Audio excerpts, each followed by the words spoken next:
Halo Infinite is about to completely revolutionize the whole FPS franchise, and what I mean by this is that they are adding a free-to-play method for their multiplayer experience. So basically, all you have to do is pay $60. It's a kind of hefty price tag when you think about that for a campaign, but if you are only a multiplayer FPS fan, definitely give this game a try. It's going to be completely free to play for all Xbox players and PC players, and what I'm hoping out of this is that it might possibly rub off on other development teams. Like I said, this is one of the first times that we have seen a big dog take a free-to-play method for a FPS shooter. To be honest, I never really expected this out of the Halo franchise, and to see them actually pull it off is going to be quite fascinating. I wonder how the microtransaction system model is going to be. I wonder how bad, or if it's going to be any pay-to-win methods. I don't think there is. I'm pretty sure they already confirmed that there's no pay-to-win methods and stuff like that. I don't think companies can get away with that stuff anymore. But I'm very curious on how Halo is going to handle their content model, because as a lot of us already know, the reason these games become free-to-play is because they have other horrible practices in place to make up for the money that they're losing out on the initial sale. So I don't know if that's going to be a good thing or a bad thing, but I think personally, if games like Fortnite and a lot of other FPS games out there that went free-to-play and are still managing their games very well, if they can handle it, I'm pretty sure Halo can handle it too. But sadly, that is not my problem when it comes to Halo Infinite being free-to-play. There's much larger issues for this exact topic, and that is cheaters.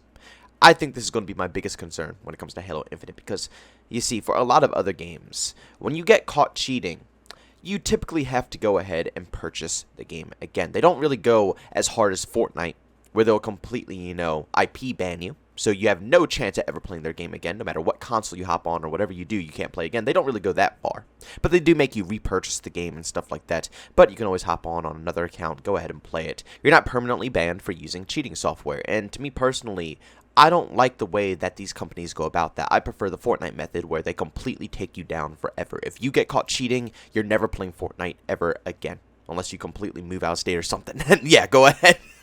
Well, I'm sure there's other ways to, jump around that problem. But at the end of the day, it's very complex to get around their anti-cheat. And a lot of people don't want to get caught doing so, which is why, yes, there are cheaters roaming around in Fortnite. But I feel personally, there's not as many cheaters roaming around in that game compared to other free-to-play games such as Warzone.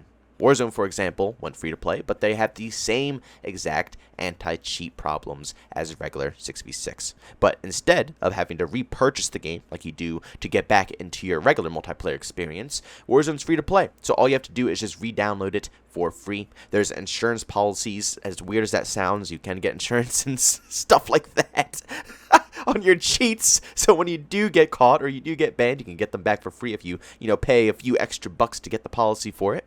And to be honest with you guys, this would not be that massive of a problem if they had a better anti-cheat in the game. Let's be completely honest here. Not just a better anti-cheat, but a better way of handling the cheaters. The anti-cheat, they go ahead and they'll ban, 50,000, 100,000 plus people at a time. They have massive ban waves, but at the end of the day, all these individuals are able to come right back. They're not penalized. It's a good business strategy, don't get me wrong. People at Activision probably think of this very highly because they can make a lot more money. If they permaban someone for life and there's no possible way for them to enter their game again, they're not making money from that individual. They don't care if someone's cheating. They don't care if someone's trying to ruin your experience. They'll just do a little slap on the wrist, ban you for a little bit. These players will find their way back into the game, and they will allow them. Activision will completely allow them to enter back into the game, use the same cheating software, just because either, one, they have to repurchase their way into the game if they were found cheating in a regular 6v6 $60 title. Then yeah, they will have to repurchase the game, so Activision gets monies from that. And also for Warzone, if they re-download the game, they're not permabanned, they have more opportunities to spend money in the store, get different skins from the shop, buy the battle pass. You see what I'm saying here? No matter what the situation is, Activision is going to lean more towards the more money-friendly option. And because of that, let's be honest here, Warzone is suffering a very horrible fate.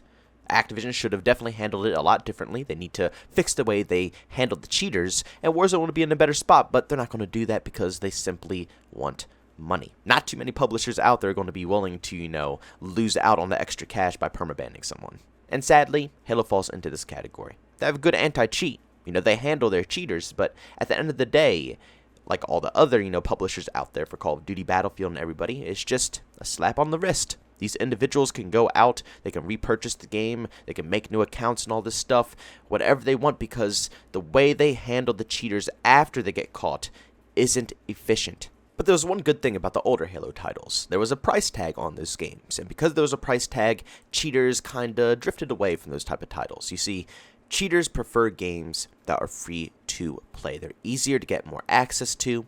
The developers and the people who are behind the games typically don't care as much as AAA development teams. And like I just said, when you do get caught for cheating, it's very, very, very convenient and easy to get back into the game. But when you have a $60 price tag over the game, yes, nowadays there are things that you could do to get around getting banned, but you would have to pay an additional price of getting the game again. So people wanted to avoid that. But Halo Infinite, like I said in the beginning of the video, is becoming free to play. So what does this mean? This means, like we've seen with previous experiences from other publishers, with the current way that they handle the cheaters in Halo and, like I said, Call of Duty and Battlefield, if any of these games decide to become free to play, it's just going to become nothing but cheaters. And the developers are going to be handling this, obviously. They care about their games to a certain extent, even though there was just a lawsuit against Activision exposing all of their developers on really bad, horrible behavior. If you guys want to check that out, I did make a video about that a couple of days ago.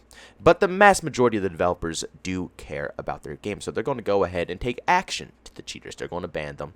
They're going to try to get them out of the game. But because of the publishers and the way that they handle the cheaters, allowing them to make an entrance again, allowing them to come back into the game 24/7 without having a IP ban, we're going to see a countless number of cheaters because, again, no $6 price tag. Cheaters are going to see it as a free-to-play game. It's much easier to get access to this game again by making new accounts, making new phone numbers. Those individuals are more than likely going to gravitate over to a game like Halo Infinite compared to, let's say, a game like Battlefield 2042 or Call of Duty Vanguard, because both those games are going to have a $60 price tag for an entry fee in order to get into multiplayer, compared to Halo Infinite, which is completely free. So if they get banned in Call of Duty or Battlefield, they're going to have to repurchase the whole game. It's a lot more money. They already had to spend money to try to get their account back and get their cheats back and everything. They don't want to spend the additional $60 on the game again. So if they get banned on Halo, yeah, they still have to pay a little extra money to get, back into the cycle, but the game is free to play, which means they don't have to repurchase the game, which is 10 times better on their end, which means